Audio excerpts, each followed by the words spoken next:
God's representation, which means speaking and acting on his behalf in this day of the Lord, is his righteous servant of Isaiah 53. God's visible representation in the day of the Lord of Malachi 3 is God's righteous servant, who is the prophet like Moses, to deliver the new covenant of Jeremiah 31, which is basically how we know that the time to come with Jeremiah 31 is the day of the Lord, because the only other place you see a mention of the arrival of the new covenant is with the angel of the covenant that you desire. The only other covenant is that of friendship. When Moshiach comes, God grants the covenant of friendship.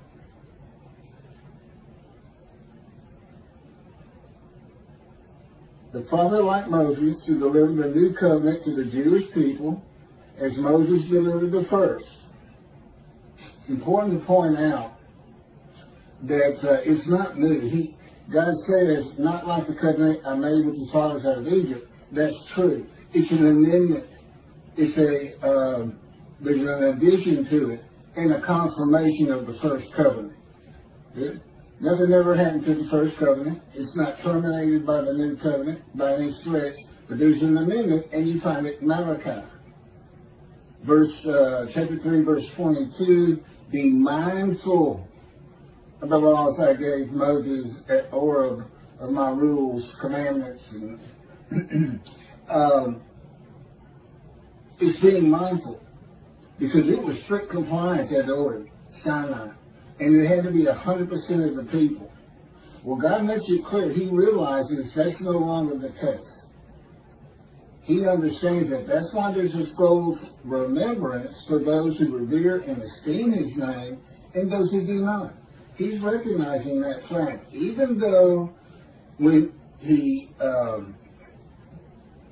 speaks of the new covenant in Jeremiah 31, he says, and all will heed me. And Torah will be written on your heart. How's he going to do this? He tells you. Because I'm going to forgive your sins and remember your iniquities no more. Okay, he's making a new covenant. He's delivering. He's saying this is what it's going to be. But he knows as well as we know. Just because you forgive somebody a sin isn't going to necessarily get them back to synagogue, studying Torah day and night, and becoming one who doesn't have to ask other people's questions. But it will for a great majority of people. And he knew that. And he makes it clear in Malachi 3, which is the last page of the last of the prophets. He's talking to his prophets. The Hebrew Bible closes up. So that's what that all means. As far as everybody has to, it becomes, be mindful. Now each sect, I guess it is, of Judaism, ultra-Orthodox, Orthodox, conservative, Reform or Reconstructionist, they're all going to have to decide what that means for them. As you can imagine, everybody's going to come up with something different. What being mindful is, but as Elijah, and I am the righteous servant, and I'll get to this, I actually handled the task of Elijah, David, and the prophet like Moses. I've already pretty much handled the prophet like Moses. I've written 2 books. As Moses wrote the Torah, God told me what to write down, commanded and directed. It's not straight dictation. I get real involved in it. He makes me feel like a writer. But every word is his. It's divinely received. So it's scripture. It's not canonized, but it is new, and it straightens out a lot of things that Judaism has gotten wrong. They just flat got it wrong, and he knew they would. There's a lot of cracky writing in there. 53 is a great example. The reason I'm cursed with disease that I'll offer myself for guilt and receive long life. The person with disease has got one purpose.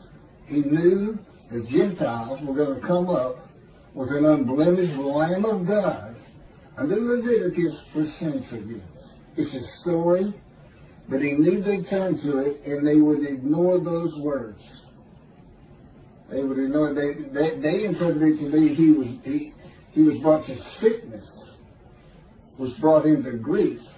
But the problem with that is, in verse 12, he's exposed to death. So whatever the sickness is, it exposes him to death and takes him to grief. In my case, that was cancer. So they can tiptoe around it all they want.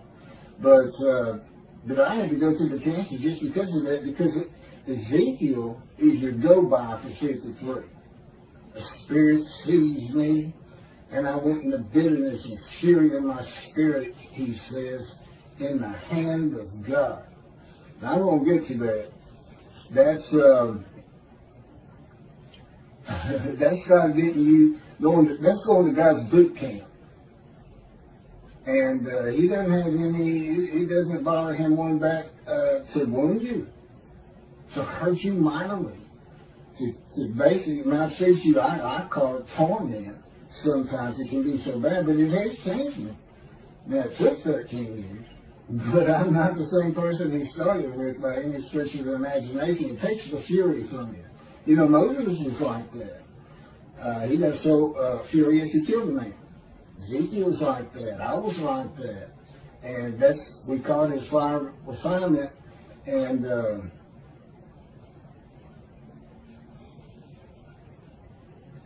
I'll have a lot more on that as I go.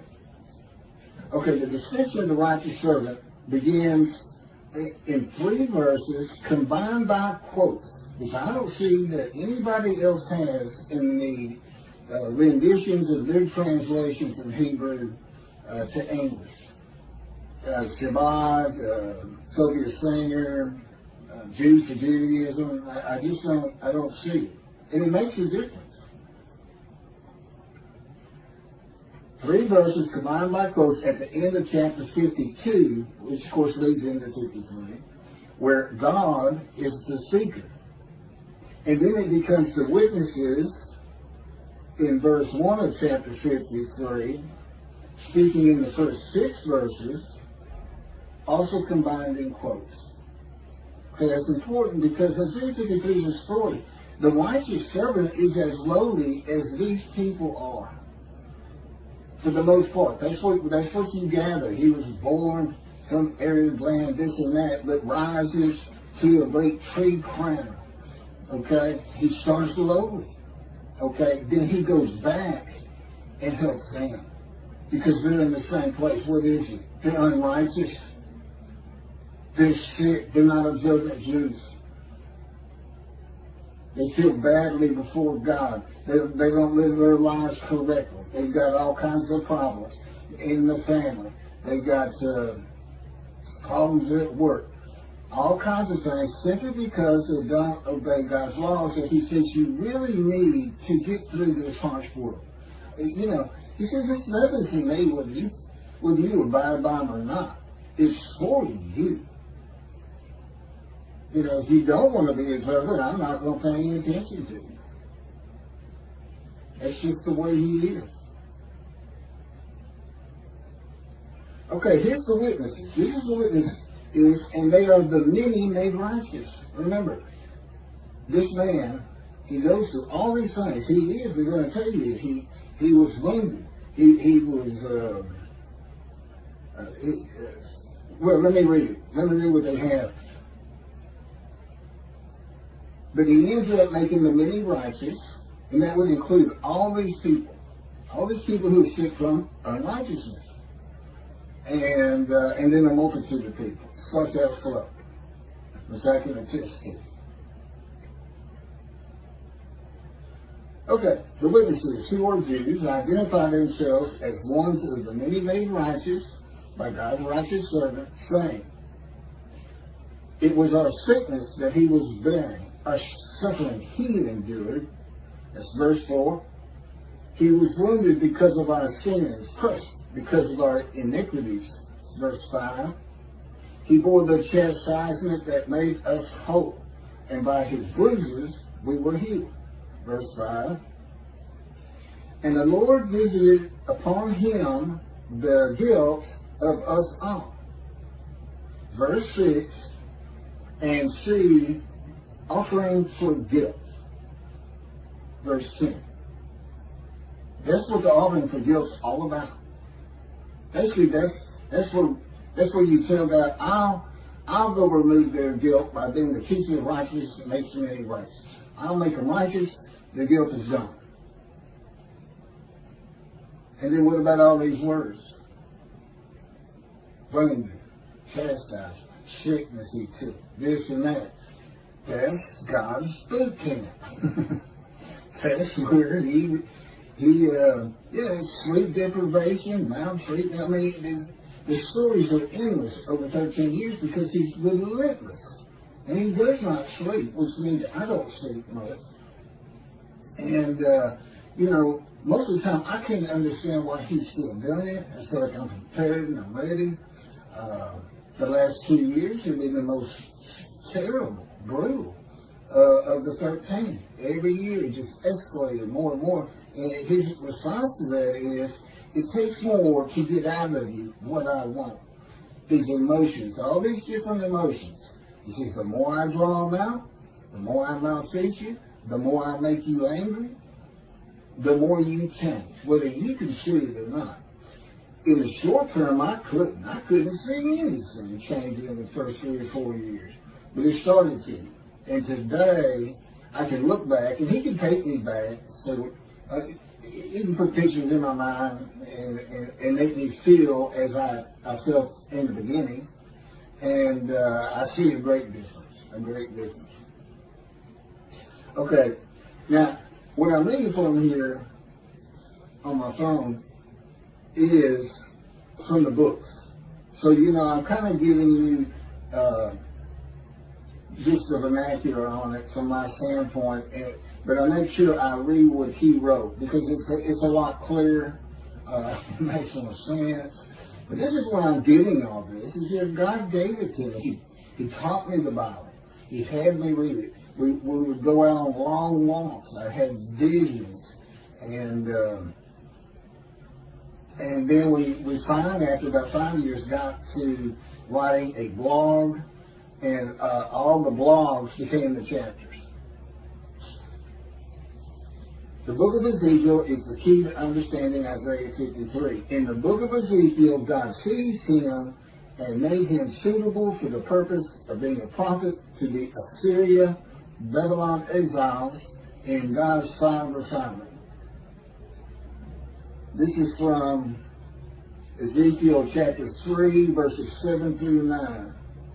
But the house of Israel will refuse to listen to you, for they refuse to listen to me. For the whole house of Israel are brazen of forehead and stubborn of heart. Then I will make your face as hard as theirs, and your forehead as brazen as theirs.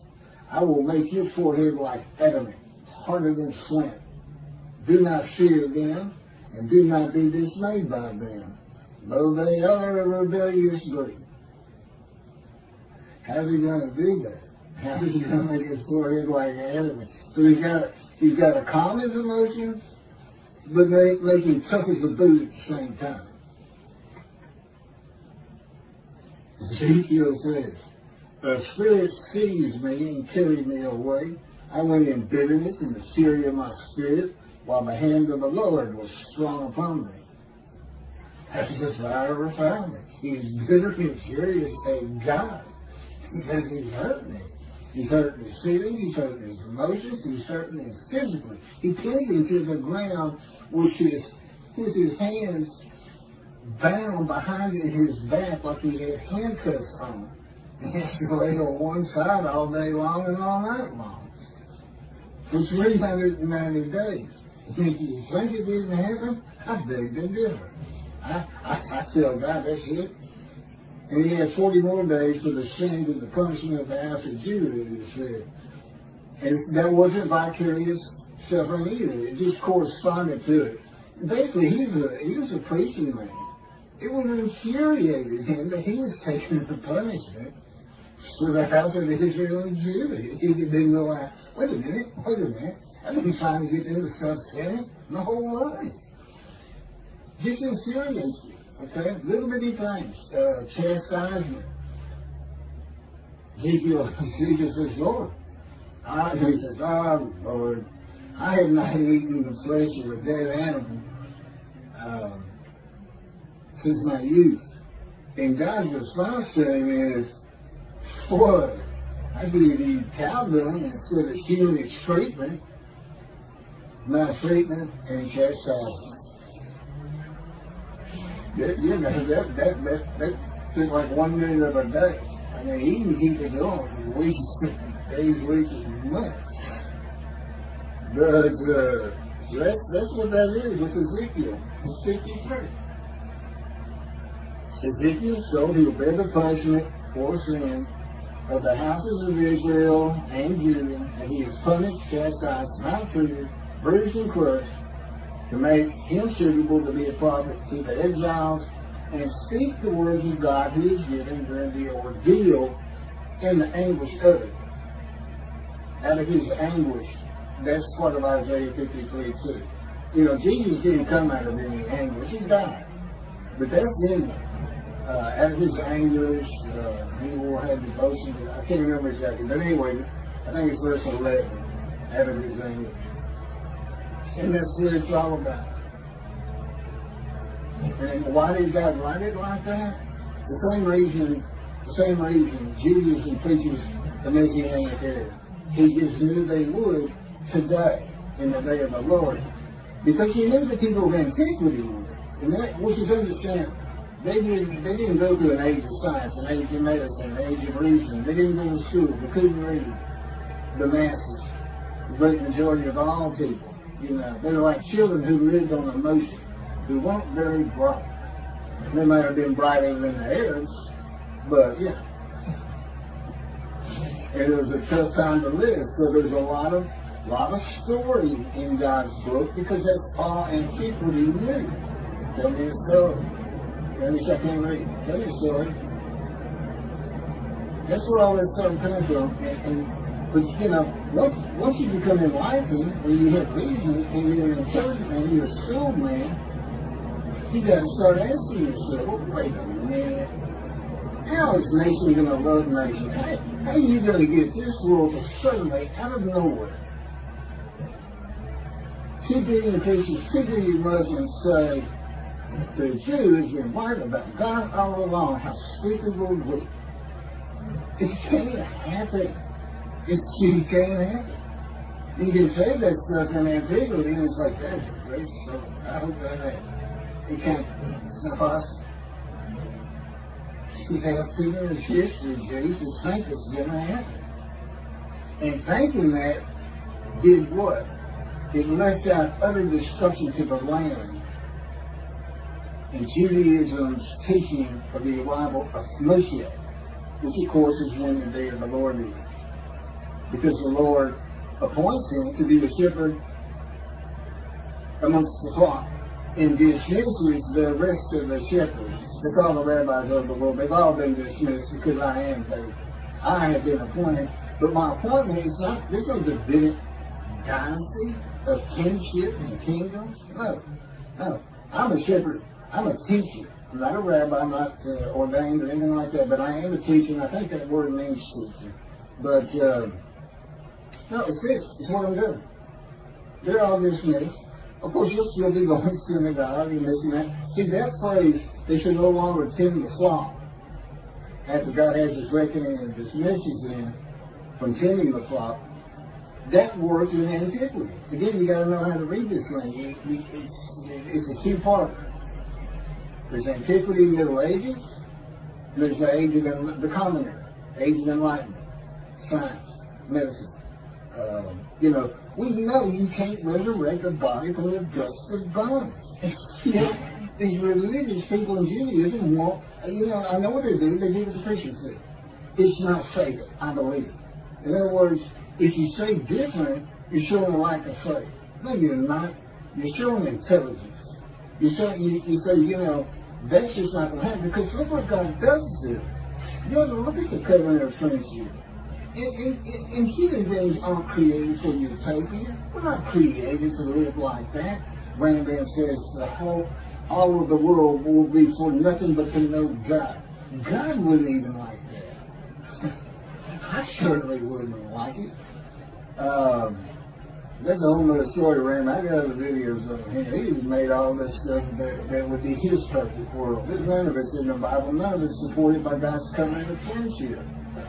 He tells you, concrete, this is what's going to happen when I come. I'm going to grant this covenant of friendship and appoint David the shepherd. When David's there. So when Moshiach comes, the covenant of friendship comes, and it's got all you could possibly want, Jesus. Bottom line, they're never defeated, dispersed again. And what he's saying is, if you don't listen to my prophet, if he doesn't clear the way for me to return to my temple, which means get it built, and of course I can't do that on my own. I gotta have followers, which presumably is in the many righteous people who believe. I don't expect it to be a lot of people. I don't know what many in a multitude is. God won't tell them. We'll see. But just having a man in divine things, see, that even doesn't understand that, because they don't understand the Holy Spirit's the person, which is absolutely absurd too. Because he gets grieved. You can't grieve in an inanimate object or element. He goes to Ezekiel. He says, Ezekiel, speak. So he can talk. And then to make a show of it, Ezekiel's in Jerusalem, God leaves, ascends, and then descends on a hill east of Jerusalem, which means the Holy Spirit, and then it says the Spirit of God, who would have been left there, took Ezekiel on a vision. He's got to be a person, and he is. Those are the divine beings. Those two are always together. The Holy Spirit is the angel of God's presence. And of course, what God's Spirit is, God is, just like what I am, my Spirit is. He's an angel, and his body is not human form with wings. His body is the Spirit of God. So he's the Holy Spirit and an angel. But that's the main divine being. So when you read Isaiah 11, the Spirit of God alights upon him, you don't know that includes God. Because he doesn't say it. But God is in his Spirit. Now, there's scripture on that. I'll leave that to some other videos that make it clear God is in his Spirit. And he doesn't tell you why. This is why proofs. This is how you say, I can't believe this is happening. I can't believe we had so many things wrong. But all of this makes perfect sense. And how does this man, who's an atheist for 50 years, a Gentile, from Texas of all places, know all these things and see all this that no Jew has ever seen before? Did I just suddenly become the greatest sage and rabbi in the history of Judaism for the Jewish people? No, people. I didn't. It's because God taught me. And I wrote these books. And, we're still fine-tuning them. I have to have the human experience. There's not a lot of perks in my job, believe it or not. I have to, I still forget things. They'll have me forget things. But they have total control of my mind. They know when I have forgotten something. They could tell me. Every so often I'll make some mistakes in my typing. And he'll leave it in there because it embarrasses me. Continuing to change me. Draw some emotion from it. But it won't ever be anything that hurts his cause. I can promise you that. Okay, so back to Ezekiel. Just like the righteous servant, except he's not crushed with disease and does not make himself an offering for guilt. And I told you what that was for. That was kind of aimed at the Gentiles and Christianity. The description of the righteous servant starts in 52. At the end of it, 51, God passes his wrath from the Jewish people to those who told them to get down on the ground and walked all over them. That would be that group of Gentiles specifically that took your book and said you don't know how to read it. It's prophetic of Jesus. But Gentiles in general, because the world has done that one way or another, but I think it's specific. So his wrath is on Christianity right now, and I am the biggest arrow in the quiver. Because Isaiah 53 is a Gentile. God comes from Adam, and of the peoples, of the Jews, none are with him. And Adam is associated with Esau, and all his descendants were Gentiles. He married nothing but Gentile women, the Edomites. And Adam was in Jordan, and that's Gentile lands too. So basically, I'm coming from a Gentile country, a Christian country, and I'm coming with a Gentile. There's no Jews with me. And nobody's known that. And, you know, how could a man totally fit the description of the Lord's righteous servant in Isaiah 52, 14, 13, I'm just looking for the descriptive parts. This is where it all starts for 53. With his appearance marred, unlike that of man, that would be normal men. And just so marred, he shall startle many nations. In verse 52, 15. There is a word. First of all, marred means to deceive, or disfigured. That's what marred means. Unlike that of other men. God says, I touched you in the womb, and took my right breast from me, and withered my right arm. And I had to have some surgery up here so I could move it correctly. But it works good. It works just as good as the left. It just doesn't have any strength. But it's fast. I throw a baseball with him.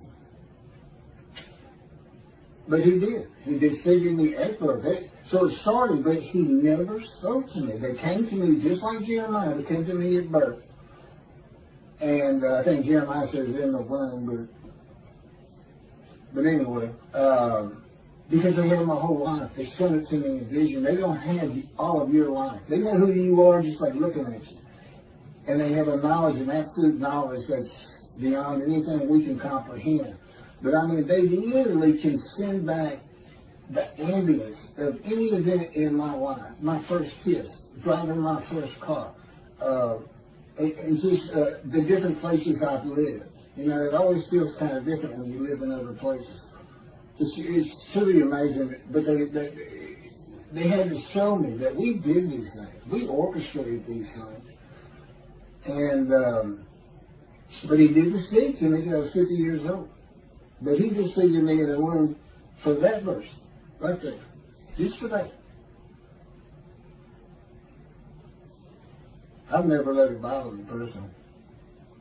Oh, he said one of the reasons was I wanted people to pick on you as they pick on young Jewish boys just for being Jewish. You get picked on just for being disfigured. Just because bullies think they can whoop you because you got a bad arm.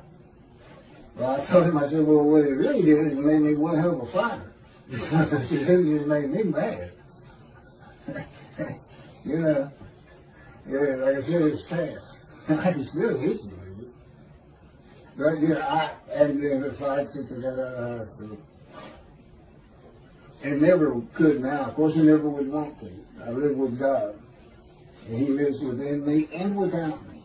And I've gone through all that. They're like two clouds that have come together. That's how God is in his spirit. Well, his spirit is in God too. The elements of God's mind, that's his presence. You know, my presence is where I'm at with my mind. And then the elements of spirit. Okay? They're like, it's hard, they fill any room I'm in. But they flow through me. That's the difference. I'm mixed in there with him. Whereas if you're in the room with me, they would just surround you. They flow through me. And so there's his power. And there's a heaviness to him. I always feel it. It's not just...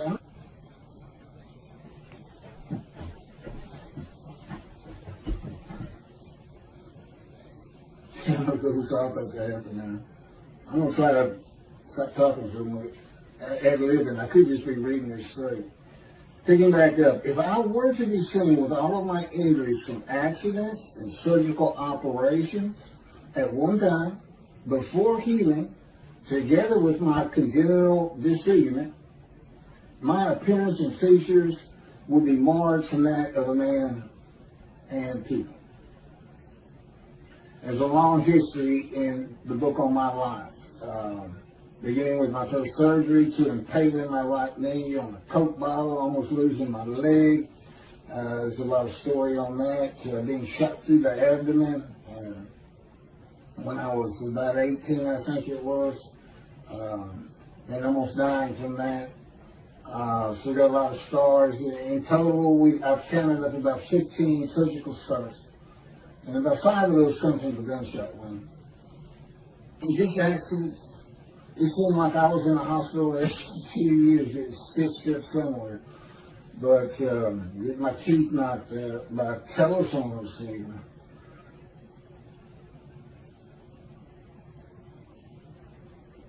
And so so that is how, everything I just said, is how a man could fit the description of the Lord's righteous servant in Isaiah 52:14, and just so he shall startle many nations, kings shall be silenced because of him. Okay, I went through all that. I'm marked, I'm disfigured, but I'm still alive. Now, you take Toby Singer putting the people of Israel as the righteous servant of God in Isaiah 53, everybody in his story dies. I don't know how they startle anybody, much less make the many righteous and a multitude. I don't know, and I get on these things. Jews and Judaism worse. The whole thing is based on something that's never going to happen. The Messianic era, it's a farce. I really sometimes wonder if they don't really know that, especially Toby Sanders. He's very intelligent. He's got information from here to there. But his reasoning capabilities on Isaiah 53:10, because that's all I've really got, is scary. It's so bad. It's scary bad. He went to Leviticus like the Christians did with Jesus and started applying human beings to an animal worship and atonement system that God did away with in the times of the Bible. Nobody gets long life. Nobody makes anybody righteous. To think he doesn't really know, but then that would say he's a liar. And I'm not saying that. I'm saying that's the worst case of reasoning capabilities I've ever seen by an intelligent, capable man. That's what I'm saying. That he needs...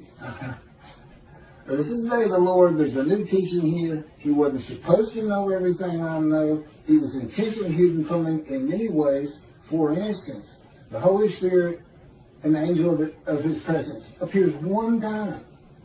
And it's in the book of Ezekiel. God couldn't put that in the Torah. He couldn't have made it clear. He was clearer. Now in the Torah, he says, I send my angel before you. Do not disobey him. He will not forgive you. For